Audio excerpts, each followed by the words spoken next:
ही घटना जी आहे ती अक्षरशः तोंडाला काळिंबा फासणारी घटना आहे। विशेषतः ज्या क्षेत्रात मुलगी डॉक्टर म्हणून काम करते ते आरोग्य खात्यात आणि त्या क्षेत्राशी निगडीत असणारं पोलीस डिपार्टमेंट जरी काम वेगवेगळं जरी असलं शासनाच्या दृष्टीने आणि सगळ्याच्या दृष्टीने गोष्ट निंदनीय आहे असं मला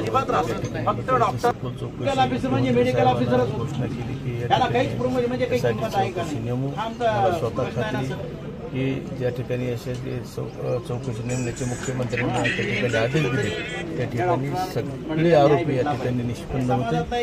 जरी ते PS आहे आणि त्या संबंधितांनी जरी त्याच्यावर अन्याय किंवा अत्याचार केलेला असेल पण ज्या या पाठीमागचे त्या DYSP असतील किंवा त्याचे वरिष्ठ मेडिकल त्यांचे वरिष्ठ जे अधीक्षक असतील किंवा जिल्हा लेवलला हे असतील